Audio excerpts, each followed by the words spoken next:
السلام علیکم ورحمۃ اللہ وبرکاتہ۔ الحمد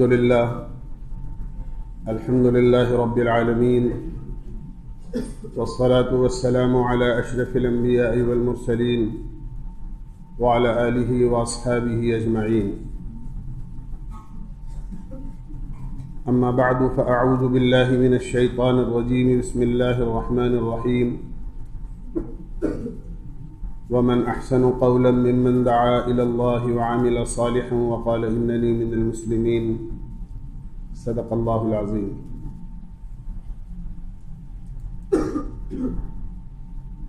میرے بھائیوں، دوستوں، عزیزوں اور بزرگوں، اللہ کا کرم ہے، اس کا احسان ہے کہ اللہ رب العزت نے زندگی میں پھر ایک مرتبہ رمضان المبارک کا مہینہ عطا فرمایا، اور خیر و عافیت کے ساتھ وہ قریب الختم ہے، اور ہو سکتا ہے، بہت ممکن ہے کہ شاید دن نہیں، کچھ گھنٹے ہی باقی رہ گئے ہوں، رمضان المبارک جلدی سے ہمارے درمیان میں سے رخصت ہو جائے گا۔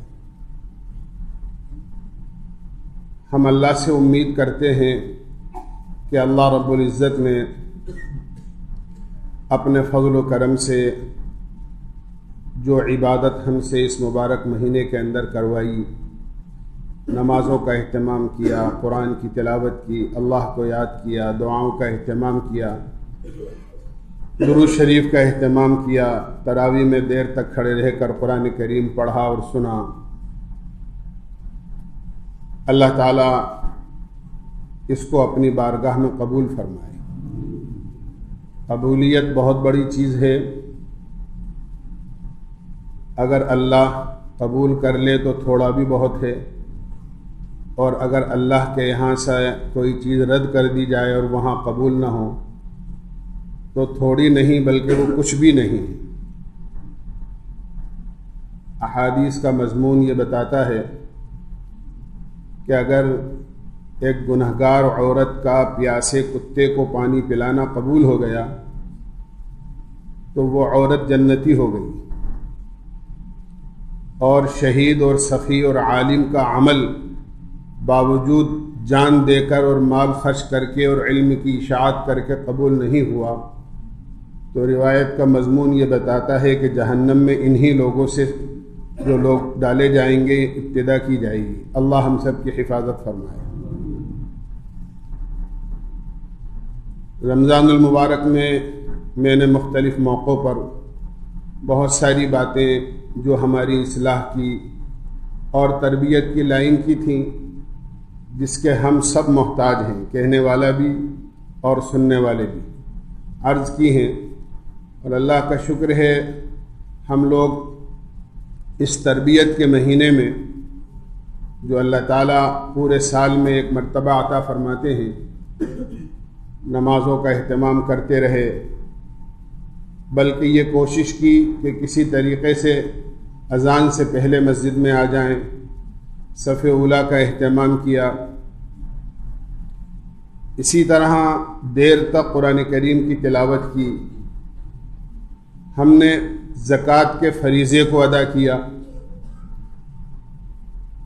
کہ اللہ کے بندوں کی خیر خواہی کا جذبہ اپنے دلوں میں رکھ کر اس رمضان المبارک کے مہینے میں ہمارا فریضہ ادا ہو جائے، اور اللہ کے بندوں کی جو غریب مسلمان ہیں ان کی ضرورتیں پوری ہو جائیں۔ اور آج رمضان المبارک کا 29واں روزہ ہم پورا کرنے جا رہے ہیں۔ اللہ کے ہاں قبولیت کی ایک بڑی علامت یہ بھی ہے کہ اللہ تعالیٰ اگر بعد میں اعمال کی توفیق دیتا رہے تو یہ سمجھو پچھلا عمل ہمارا قبول ہو رہا ہے۔ علماء نے لکھا ہے ایک نماز کے بعد اگر دوسری نماز کی توفیق مل رہی ہے تو یہ سمجھو کہ پچھلی نماز کی قبولیت کی علامت ہے۔ ہم دنیا کے اندر دیکھتے ہیں، ہمارا کوئی سیمپل پاس ہو جاتا ہے تو اگلے کام کا آرڈر مل جاتا ہے، آدمی کو کام کرنے کے مواقع فراہم ہو جاتے ہیں، لیکن اگر آپ کو آگے کام کرنے کا موقع نہیں ملا، آپ کو کام بنانے کا آرڈر نہیں ملا، تو یہ سمجھو کہ آپ کا سیمپل پاس نہیں ہوا ہے۔ ہم اگر رمضان المبارک کے بعد میں جس طرح رمضان المبارک میں اعمال کا اہتمام کرتے رہے، اگر بعد میں بھی ہم نمازوں کا اہتمام کریں، قرآن کریم کی تلاوت کریں، اللہ کا ذکر کریں، دعاؤں کا اہتمام کریں، اپنی زندگی کو اسی انداز سے جس انداز سے ہم نے رمضان المبارک کے مہینے میں سیکھا ہے اور اپنے گناہوں کو اللہ کے یہاں معاف کرایا ہے، اور اللہ سے پوری زندگی خیر و عافیت، صحت اور سلامتی اور ایمان اور اعمال کی حفاظت کے ساتھ گزرے، اس کی دعائیں مانگی ہیں۔ اگر رمضان المبارک کے بعد بھی ہماری یہی حالت ہوتی ہے تو یقیناً یہ بات کہی جا سکتی ہے کہ اللہ تعالیٰ نے ہمارے رمضان المبارک کے اعمال کو قبول کر لیا ہے۔ اور میں امید کرتا ہوں کہ انشاءاللہ ہم ایسا ہی کریں گے، اس لیے کہ کیا وہ مسلمان جس کے ہاتھ میں رمضان المبارک میں اکثر اوقات کے اندر قرآن کریم رہا ہو، کیا وہ اس بات کو گوارا کرے گا کہ عید کا چاند دکھنے کے بعد کسی دن اس کے ہاتھ میں شراب کی بوتل آئے؟ جس زبان سے اللہ کو یاد کیا ہو، درود شریف پڑھا ہو، کیا یہ گوارا کرے گی اس کی طبیعت کہ اسی زبان پر میں کوئی نشہ آور چیز اپنی زبان پر رکھوں، میں اس سے گالی بکوں، میں اس سے جھوٹ بولوں، میں اسی زبان سے جس سے میں نے اللہ کو یاد کیا ہے اور قرآن کی تلاوت کی ہے، اس سے میں لوگوں کو تکلیف پہنچاؤں، لوگوں کو دھوکہ دوں؟ ہرگز مسلمان کی طبیعت اس کو گوارا نہیں کر سکتی۔ اس لیے کہ جس برتن میں آپ کھانا کھاتے ہیں، کبھی بھی آپ کی طبیعت گوارا نہیں کرے گی کہ آپ گھر کا کچرا اٹھا کر اس برتن میں باہر ڈسٹ بین کے اندر ڈالتے ہیں، کبھی آپ کی طبیعت گوارا نہیں کرے۔ اس لیے جو زبان اللہ کی یاد میں استعمال ہوتی رہی ہو، ہم آج یہ نیت کریں اور عہد کریں کہ آئندہ کبھی کسی گندی چیز میں اس کو استعمال نہیں کریں۔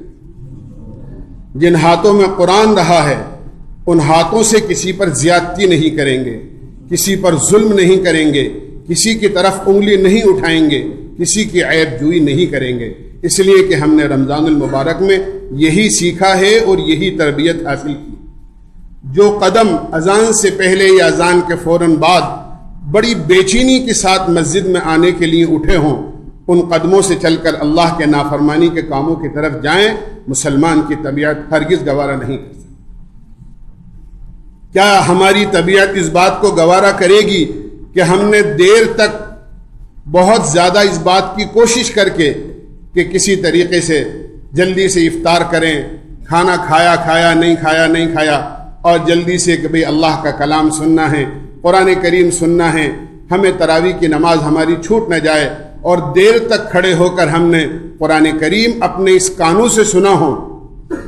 کیا ہماری طبیعت گوارا کرے گی کہ عید کا چاند دکھنے کے بعد عید ہی کے دن سے ان کانوں سے ہم ڈیگ کی آواز سنیں، گانوں کی آواز سنیں؟ جو عام طور سے گلی گلی ڈیگوں کا بڑا اہتمام ہوتا ہے اور بہت بجانے اور جو ہے گانے کا اور کیا کیا نظم کیا جاتا ہے۔ میرے بھائیوں، دوستو، بزرگوں، یہ اپنے آپ کو بھی تکلیف میں ڈالنا ہے اور عام مسلمانوں کو بلکہ عام انسانوں کو تکلیف پہنچانا ہے۔ ذرا سوچیں کہ ان کانوں سے قرآن سنا ہے اور انہی کانوں سے ہم اللہ کی نافرمانی کی چیزیں سنیں، ہم گانے سنیں اور دوسری ایسی واہیات سنیں جو ہمارے دین اور دنیا دونوں چیزوں کو برباد کر دے اور لوگوں کی تکلیف کا سبب بنے۔ آج کے اس مبارک دن کے اندر جو رمضان بھی ہے اور جمعہ کا دن بھی ہے، عہد کریں کہ انشاءاللہ آئندہ ہم کبھی ایسی کوئی حرکت نہیں کریں گے جس سے رمضان المبارک کی نیکیاں ضائع ہو جائیں۔ اللہ کے نبی علیہ الصلاۃ والسلام ہمارے لیے نمونہ ہے۔ آپ ہمیں ایسی پاکیزہ زندگی دے کر گئے ہیں اور ایسی چیز سکھا کر گئے ہیں کہ ہمیں ادھر ادھر جھانکنے کی ضرورت ہی نہیں۔ جناب رسول اللہ صلی اللہ علیہ وسلم سے متعلق حق تعالی شانہ نے قرآن کریم میں فرمایا لقد کان لکم فی رسول اللہ اسوۃ حسنہ، اللہ کے نبی علیہ الصلاۃ والسلام زندگی کے لیے تمہارے لیے بہترین نمونہ ہے۔ تمہیں اگر نماز پڑھنی ہو تو اللہ کے نبی جیسی نماز پڑھو، اگر تمہیں روزہ رکھنا ہے تو اللہ کے نبی کی طرح روزہ رکھو، حج کرنا ہے اللہ کے نبی علیہ الصلاۃ والسلام نے جس طرح حج کرنا سکھایا ہے ایسے حج کرو۔ تمہیں اپنے گھر میں اپنے بچوں کے ساتھ کیسے رہنا ہے ایسے رہو جیسے اللہ کے نبی علیہ الصلاۃ والسلام نے سکھایا ہے۔ آپ نے فرمایا خیرکم خیرکم لأہلی وانا خیرکم لأہلی، تم میں سب سے بلند اور اچھے اخلاق والا وہ آدمی ہے جس کے اخلاق اپنے گھر والوں کے ساتھ اچھے ہوں، اور میں تم میں اپنے گھر والوں کے ساتھ سب سے اچھے اخلاق والا ہوں۔ اللہ کے نبی علیہ السلام نے ہمیں اپنے گھر میں اپنے بیوی بچوں کے ساتھ رہنا بھی سکھایا، ہمیں کاروبار کرنا بھی سکھایا۔ اللہ کے نبی علیہ الصلاۃ والسلام نے بذات خود تجارت کی اور تجارت کے اصول بتائے، اور جو چیزیں تجارت میں نقصان دیتی ہیں وہ ساری چیزیں بتائیں۔ اللہ کے نبی علیہ الصلاۃ والسلام نے اتنی بڑی فضیلت ارشاد فرمائی التاجر الصدوق الامین مع النبیین والصدیقین والشہداء، سچا امانت دار تاجر قیامت میں نبیوں کے ساتھ، صدیقین کے ساتھ، شہداء کے ساتھ۔ دنیا میں لاکھوں اور کروڑوں کی الٹ پھیر کر رہا ہے، لاکھوں کما رہا ہے، لاکھوں خرچ کر رہا ہے، لیکن اس کی ایمانداری، امانت داری، دیانت داری، اس کی اچھائی اور حق کے ساتھ اور اللہ کے نبی کی بتائی ہوئی ترتیب کے ساتھ تجارت کرنا اس کو کل قیامت میں نبیوں کے صف میں کھڑا کر دے گا۔ اس لیے ہمیں تجارت ایسے کرنی ہے جیسے اللہ کے نبی نے سکھائی۔ کوئی مزدور ہے تو وہ مزدور مزدوری اور کسی کا ملازمت کر رہا ہے تو امانت داری کے ساتھ کرے۔ اللہ کے نبی علیہ الصلاۃ والسلام نے مزدوری کو کوئی عیب نہیں بتایا۔ آپ نے تو اتنی بڑی فضیلت سنائی۔ آپ تشریف لے جا رہے ہیں، ایک آدمی کام کر کے اپنے گھر شام کو لوٹ رہا تھا، ادھر سے وہ آدمی راستے پر داخل ہوا، ادھر سے اللہ کے نبی علیہ الصلاۃ والسلام داخل ہوئے۔ آپ کا معمول تھا آپ سلام میں پہل کیا کرتے، آپ نے سلام کیا اور مسافے کے لیے ہاتھ بڑھایا، اس آدمی نے اپنے ہاتھ پیچھے کر لیے۔ آپ نے فرمایا کیا ظلم ہے، ہم تو مسافے کے لیے ہاتھ بڑھاتے ہیں، تم اپنے ہاتھ پیچھے کرتے ہو۔ اللہ کے نبی مزدور آدمی ہوں، گارے مٹی کا کام کر کے آیا ہوں، ہاتھ خراب ہیں، آپ کے ہاتھ بڑے پاکیزہ اور نرم ہیں، میں اپنے گندے ہاتھوں سے مسافہ کروں گا آپ کے ہاتھ بھی خراب ہو جائیں گے۔ آپ نے فرمایا نہیں، ہاتھ آگے بڑھاؤ، مسافہ کرو۔ اللہ تعالیٰ ان ہاتھوں پر جہنم کی آگ کو حرام کر دیتا ہے جو ہاتھ حلال مزدوری میں استعمال ہوتے۔ ملازمت آپ نے بتائی، کہیں مزدوری کر رہے ہو، کسی کا کام کر رہے ہو تو ایمانداری کے ساتھ۔ اللہ کے نبی علیہ الصلاۃ والسلام کے زمانے میں اللہ کا اتنا خوف تھا، صحابہ کے زمانے میں اللہ کا اتنا خوف تھا کہ ایک مزدور، ایک غلام اپنے آقا کی بکریاں چرا رہا ہے سخت دوپہر کے وقت میں، گرمی کے موسم میں، اور آپ اس کا امتحان لیتے ہیں حضرت ابن عمر رضی اللہ عنہ کہ آؤ ہمارے ساتھ کھانا کھا لو، تو کہتا ہے میں تو روزے دار ہوں۔ اتنی سخت گرمی میں روزہ کہ ہاں میں اپنے ایام خالیہ کو پر کر رہا ہوں، میں اپنی آخرت کی تیاری کر رہا ہوں۔ پھر اس کا امتحان لیا کہ ایک بکری ہمیں بیچ دو، مزدوری دیں گے، کھانا بنائیں گے، شام کو ہمارے ساتھ ہی افطار کر لینا۔ کہا کہ نہیں، میں اس بکریوں کا مالک نہیں ہوں، ان کا مالک تو کوئی اور ہے جو مدینے میں رہتا ہے، میں ان کی اجازت کے بغیر آپ کو کیسے بیچ سکتا ہوں؟ تو کہنے لگے کہ اس وقت میں مالک کہاں دیکھ رہا ہے، تو آسمان کی طرف انگلی اٹھا کر کہنے لگا این اللہ این اللہ، اللہ کہاں چلے جائے گا؟ اگر میرا دنیاوی آقا نہیں دیکھ رہا ہے تو جو اصلی آقا ہے ہمارا اور آپ کا اور سب کا خدا، وہ تو دیکھ رہا ہے۔ ایسی اللہ کے استحضار کے ساتھ اور اللہ کے خوف کے ساتھ اور امانت داری کے ساتھ ایک زمانے میں کسی کی ملازمت ہوتی تھی۔ اس لیے ہم دنیا کے جس شعبے میں کام کریں ہم سنت اور شریعت کو ملحوظ رکھیں۔ اللہ کے نبی علیہ الصلاۃ والسلام نے ہمیں کہیں بغیر رہبری کے نہیں چھوڑا ہے۔ ماں کے پیٹ میں انسان کی ابتدا ہونے سے لے کر قبر کے پیٹ میں جانے تک جتنے حالات انسان پر آ سکتے ہیں اور انسان جتنی منزلوں سے گزر سکتا ہے، اللہ کے نبی علیہ الصلاۃ والسلام کی شریعت میں ہر شعبے کی رہبری موجود ہے۔ اللہ کے نبی علیہ الصلاۃ والسلام ارشاد فرماتے ہیں ترکتکم علی شریعۃ بیضاء لیلھا کنہارھا، میں تمہیں ایسی پاک پاکیزہ روشن شریعت دے کر جا رہا ہوں جس میں اندھیرا ہے ہی نہیں، اس میں تو روشنی ہی روشنی ہے، اس کی رات بھی دن کی طرح روشن ہے۔ اس لیے ہمیں اپنے کوئی بھی مسئلے کا حل ہو اور تلاش کرنا ہو، اس کو شریعت میں تلاش کریں، اس کو قرآن میں تلاش کریں۔ آج تو قرآن کریم کو ہم نے چھوڑ دیا ہے، حالانکہ جناب رسول اللہ صلی اللہ علیہ وسلم ارشاد فرما کر گئے ترکت فیکم امرین ان تمسکتم بہما لن تضلوا ابدا، کتاب اللہ و سنت رسولہ، او کما قال رسول اللہ صلی اللہ علیہ وسلم، کہ تمہیں دو چیزیں ایسی دے کر جا رہا ہوں، اگر تم اس کو مضبوطی کے ساتھ تھامے رکھو گے تو دنیا کی کوئی طاقت تم کو گمراہ نہیں کر سکے گی۔ ایک اللہ کی کتاب ہے اور ایک میرا طریقہ اور میری سنت ہے۔ آج ہم نے دونوں ہی چیزوں کو چھوڑ دیا۔ قرآن کریم اللہ تعالیٰ نے اس لیے دیا ہے تاکہ وہ قرآن کریم ہمارے سر کے بالوں سے لے کے پیر کے ناخن تک پوری زندگی میں آ جائے۔ اللہ کے نبی کے زمانے میں تو یہ کتابی شکل موجود تھی ہی نہیں جو آج ہمارے لیے آسانی کے ساتھ ہمارے علماء کرام نے، بزرگان دین نے ہمارے لیے کتاب کی شکل میں قرآن کو مہیا کیا ہے، ورنہ تو قرآن کریم انسانوں کی زندگی میں ہوا کرتا تھا۔ اگر کسی کو اس زمانے میں قرآن کی کسی آیت کی تفسیر معلوم کرنی ہوتی تھی تو وہ تو صحابہ کی زندگی دیکھتے تھے کہ جو چیز صحابہ کی زندگی میں ہے سمجھو کہ وہ قرآن میں ہے، اور جو صحابہ کی زندگی میں نہیں ہے وہ قرآن میں نہیں ہے، کیونکہ اللہ کے نبی علیہ الصلاۃ والسلام کی خود کی زندگی قرآن کا نمونہ تھی۔ آپ کی وفات کے بعد ایک صحابہ کی جماعت حضرت عائشہ صدیقہ رضی اللہ عنہا کی خدمت میں حاضر ہوئی اور کہنے لگے کہ آپ ہم سے حضور اکرم صلی اللہ علیہ وسلم کے اخلاق بیان کیجیے۔ آپ نے فرمایا کیا تم لوگ قرآن نہیں پڑھتے ہو؟ تو صحابہ نے عرض کیا قرآن تو پڑھتے ہیں۔ فرمایا خلقہ القرآن، آپ کے سارے اخلاق جو ہیں وہ پورا قرآن ہے، جو کچھ صفحات قرآن میں ہے وہ سب لمحات حیات میں ہے۔ زندگی کا کوئی لمحہ، زندگی کا کوئی سانس اور زندگی کا کوئی وقت اور زندگی کا کوئی گھڑی گھنٹہ اللہ کے نبی علیہ الصلاۃ والسلام کا قرآن سے ہٹ کر نہیں۔ آج کتنے افسوس کی بات ہے کہ آج ہمارا مسلمان بھائی سب کچھ پڑھا ہوا ہوتا ہے لیکن قرآن ہی پڑھا ہوا نہیں۔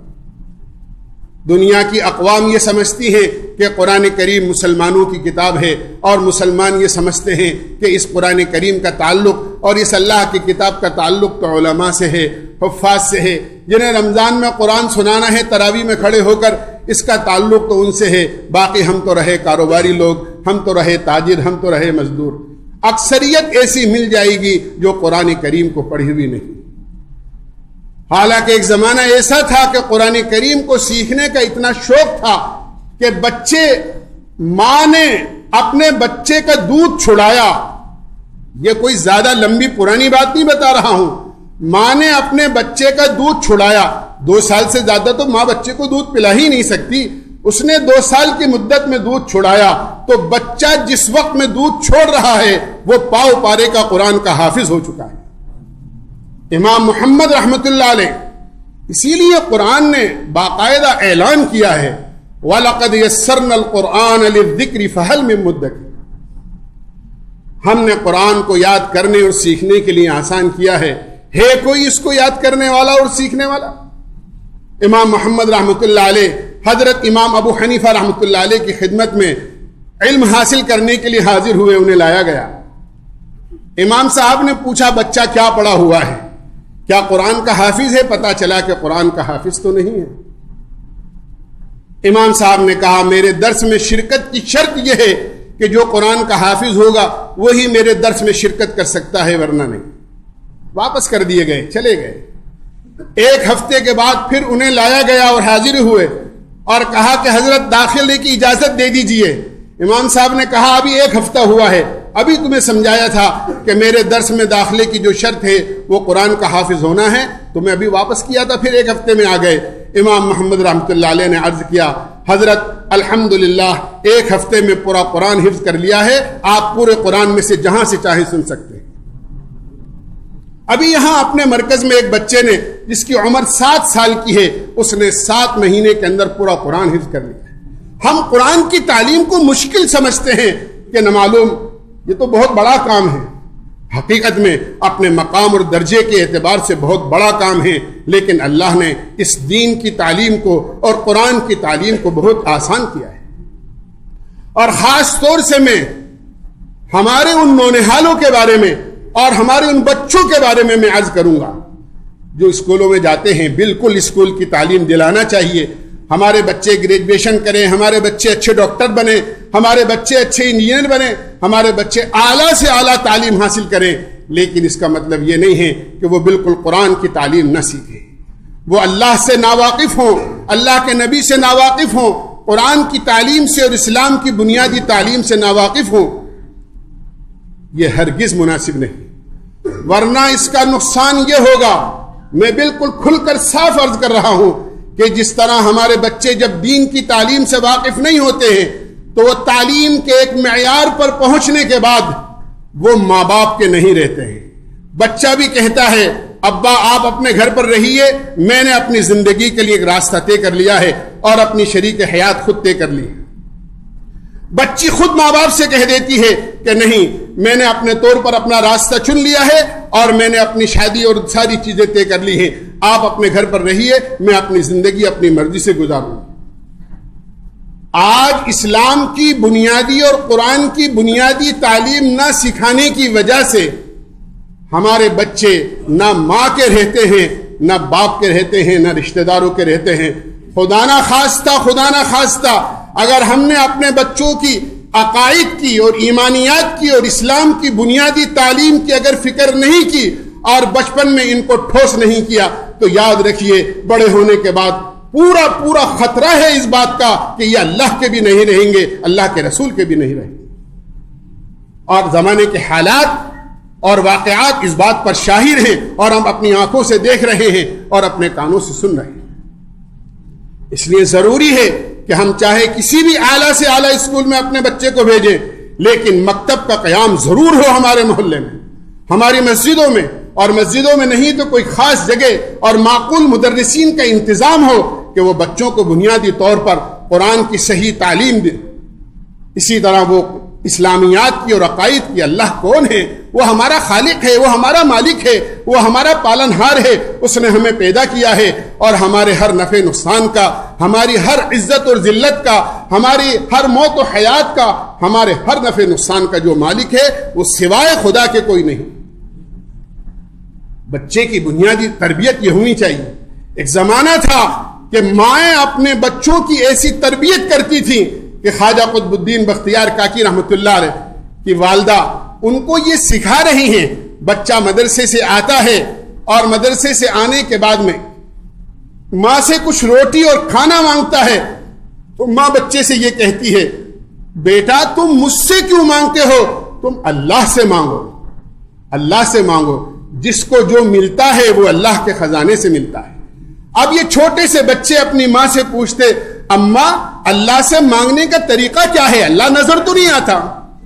تو ماں کہتی بیٹا تم وضو کرو، مصلی بچھاؤ، 2 رکعت نماز پڑھو، اپنے ننھے منھے ہاتھ اٹھا کر اللہ سے مانگو، اللہ تمہیں ضرور دے گا۔ یہ وضو کرتے، 2 رکعت نماز پڑھتے اور پھر دعا مانگ کر اماں سے یہ کہتے اماں اللہ نے تو دیا نہیں۔ تو ماں یہ سمجھاتی بیٹا اس کے دینے کے راستے بہت ہیں، کسی کو کس راستے سے دیتا ہے، کسی کو کس راستے سے دیتا ہے، دیکھو تمہارے لیے اللہ نے کہیں رکھوایا ہوگا، اور پیچھے سے کچھ منگا کر یا بنا کر کسی طاق میں رکھ دیا کرتی تھی، اور بچہ جب تلاش کرتا تو اس کو مل جاتا۔ بچہ شروع سے یہ سمجھنے لگ گیا اور اس کا ذہن اور اس کا یقین یہ بن گیا میری ماں ہے، میری پروردگار نہیں ہے، میرا باپ ہے، میرا پالنہار نہیں ہے، مجھے جو کچھ ملے گا وہ میرے اللہ کے در سے ملے گا۔ ایک مرتبہ کسی ضرورت سے باہر چلی گئی، آنے میں تاخیر ہو گئی، آج بچے کے لیے نہ کچھ بنایا نہ کچھ منگایا. بچہ معمول کے مطابق مدرسے سے آیا اور آنے کے بعد اس نے اپنی نماز پڑھی اور دعا مانگی, سو گیا. ماں کو فکر ہوئی, میں اتنے دنوں سے بچے کی تربیت کر رہی تھی, آج میرے بچے کا یقین بگڑ جائے گا کہ میری ماں ہوتی تھی تو مجھے کچھ ملتا تھا اور میری ماں آج نہیں ہے تو مجھے کچھ نہیں ملا. اللہ سے دعا کی اور روئی اور گڑ گڑائی اللہ کے سامنے. یہ ماں کی دعا ہمیں نامعلوم کیا دلوا سکتی ہے. ہم تو ماں باپ کی بد دعائیں لیتے ہیں, اتنا دل دکھا دیتے ہیں کہ ماں باپ بد دعا نہیں دیتے, لیکن ان کے دل سے ایک آہ نکل جاتی ہے, وہی بد دعا بن کر ثابت ہو جاتی ہے. اور ماں باپ کی بد دعا سے اور ان کی آہ سے آدمی کی دنیا بھی خراب ہوتی ہے اور آدمی کی آخرت بھی بگڑ جاتی ہے. اللہ سے دعا کی, جب گھر آئیں دیکھا بچہ سویا ہوا ہے. بچے کو اٹھایا, بچہ اٹھا, پوری کارگزاری پوچھی, بیٹا آج کیا ہوا, آج میں گھر میں نہیں تھی, کھانا وانا کھایا؟ کہ ہاں اماں کھا لیا. کہ کیسے؟ کہ جس طرح روز کھاتا ہوں. آیا, نماز پڑھی, نماز پڑھ کے اللہ سے دعا مانگی, اللہ نے میرا مسئلہ حل کر دیا اور مجھے جہاں سے کھانا ملتا ہے وہاں سے روز کھانا مل گیا. لیکن اماں, روز کے کھانے میں اور آج کے کھانے میں بڑا فرق تھا. جو لذت آج کے کھانے میں تھی وہ اور دنوں کے کھانے میں نہیں مجھے کبھی مل سکی. ماں نے اللہ کا شکر ادا کیا اور یہ بالکل اللہ کا شکر ادا کیا, اللہ تو نے میرے بچے کی تربیت کر دی ہے, میرے بچے کا یقین اچھا ہو گیا ہے. یہ تربیتیں پہلے مائیں اور گھر والے اپنے بچوں کی کیا کرتے تھے, آج یہ چیزیں ختم ہو گئی ہیں. عورتیں ہیں وہ گھر میں رہتی نہیں ہیں, گھر میں ہیں تو موبائل سے فرصت نہیں ہے, موبائل سے فرصت ملی تو باہر چلی گئیں. سارا سودا صرف, ساری شاپنگ عورتیں کر رہی ہیں, نہ پردے کا اہتمام ہے, نہ شریعت کے کسی حکم کی پاسداری ہے. تو کہاں سے ہمارے بچوں کی تربیت ہوگی؟ اس لیے ضروری ہے ہم اپنے بچوں کی اچھی تربیت کا خیال کریں, ورنہ یہ بچے ہمارے بھی نہیں اور اللہ اور اس کے رسول کے بھی نہیں رہے. اپنے بچوں کی ایمان کی اور دین کی اور دنیا کی سب کی حفاظت اسی میں ہے کہ ہم اپنے بچوں کو دین کی اور قرآن کی تعلیم ضرور دلوائیں. اسی کے ساتھ ساتھ میرے بھائیوں, دوستوں, بزرگوں, آج ہمارے نوجوان نشے کی طرف انتہائی تیزی کے ساتھ جا رہے ہیں. ہر ایک جگہ آپ دیکھ لیجیے یہی شکایت ہے کہ یہ بچے ہیں, یہ گانجا استعمال کرتے ہیں, یہ شراب استعمال کرتے ہیں, یہ ٹوب سونگتے ہیں, یہ فلاں ایسے ایسے کام کرتے ہیں جو ان کی صحت کو بھی نقصان دیتی ہے اور ان کے سارے معاشرے کو تباہ کر دیتی ہے اور ان بچوں کی زندگی تباہ ہو جاتی ہے. یہ بچے کسی اور کے نہیں ہیں, یہ بچے ہمارے ہی ہیں. اور نشے کو تو ام الخبائث کہا ہے, یہ تو ساری برائیوں کی جڑ ہے, ساری برائیوں کی جڑ. ہم یہ سوچتے ہیں کہ کوئی معمولی چیز ہے, ساری برائیاں ہی وجود میں اسی کی بنیاد پر آتی ہیں. اللہ کے نبی علیہ مفسرین اکرام نے لکھا ہے, شراب کی حرمت کی آیتوں کی جو تفسیر علماء اکرام نے کتابوں میں لکھی ہے کہ بنی اسرائیل میں ایک نوجوان تھا, بڑا عبادت گزار اور نیک آدمی تھا. ایک غلط عورت کی اس پر غلط نظر ہو گئی. اس نے کسی شہادت کی بنیاد پر اس کو بلایا, دروازے اندر سے بند کر دیے گئے. عورت تنہا تھی, اس نے 3 گناہوں کی دعوت دی. یہ معصوم بچہ ہے, یا تو اس کو قتل کرنا ہوگا, یا میرے سے زنا کرنا ہوگا, یا یہ شراب کی بوتل ہے اس کو پینا ہوگا. یہ نوجوان ایسا گھر چکا تھا کہ اس کو کوئی راستہ اپنے سے نکلنے کا نظر نہیں آیا. اس نے بہت غور کے بعد یہ سوچا کہ بھئی زنا تو بہت بری بلا ہے اور یہ تو بہت بڑا گناہ ہے, اور بچے کو, معصوم کو قتل کرنا یہ تو بہت ہی بڑا گناہ ہے. چلو شراب پینا کوئی معمولی چیز ہے, تھوڑی دیر میں نشہ اتر جائے گا اور بات ختم ہو جائے گی, لیکن مجھے یہاں سے نجات تو مل جائے گی. کتابوں میں لکھا ہے تفاسیر کے اندر کہ اس نے اس کو ہلکا سمجھ کر شراب کی بوتل پی, ایک گلاس کے بعد دوسرا اور دوسرے کے بعد تیسرا پیتا چلا گیا, اور شراب کے نشے میں آ کر اس نے اس نوجوان عورت سے زنا بھی کیا اور اس معصوم بچے کو قتل بھی کیا. یہ تو اور رات دن ہم دیکھتے ہیں ایک نوجوان شراب کے نشے میں آتا ہے اور اپنی بیوی سے معمولی بات میں یا بغیر بات کے 1 2 3 کر دیتا ہے, اپنے رشتے کو بالکل منقطع اور ختم کر دیتا ہے. بچے ویران ہو جاتے ہیں, گھر تباہ ہو جاتا ہے آدمی کا. اس لیے میرے بھائیو, دوستو, بزرگوں, یہ ہماری ہی نسل ہے, ہمارے ہی نوجوان ہیں. ہر آدمی اپنے بچوں پر ایسا کنٹرول کرے کہ ہمارے بچے ان بری بلاؤں سے بچیں. اس لیے کہ اللہ کے نبی علیہ الصلوۃ والسلام نے صاف ارشاد فرمایا وہ مبارک راتیں اور وہ مبارک ایام جن میں اللہ تعالی اپنے بندوں کو بے شمار انداز میں جہنم سے آزاد کرتے ہیں اور عمومی مغفرت کا اعلان ہوتا ہے، اور چند قسم کے ایسے لوگ ہیں کہ ان جو ہے موقعوں پر بھی جن کی مغفرت نہیں ہوتی، فرمایا اس کے اندر ایک وہ بھی ہے جو نشے کا اور شراب کا عادی ہوا کرتا ہے، اس کی بھی ان مبارک راتوں میں یا رمضان کے مہینے میں اس کی مغفرت نہیں ہوتی۔ اس لیے میرے بھائیو، دوست، بزرگوں، ہمیں یہ نیت کرنی ہے کہ انشاءاللہ جس طرح رمضان المبارک میں ہم نیکیاں کرتے رہے، آئندہ بھی انشاءاللہ اسی طرح کرتے رہیں گے ساری زندگی، اور جس طرح برائیوں سے اللہ نے ہمیں بچایا ہے انشاءاللہ آئندہ بھی ہم ساری برائیوں سے بچنے کی پوری کوشش کریں گے۔ اللہ تعالی ہمیں عمل کی توفیق نصیب فرمائے۔ وآخر دعوانا الحمدللہ۔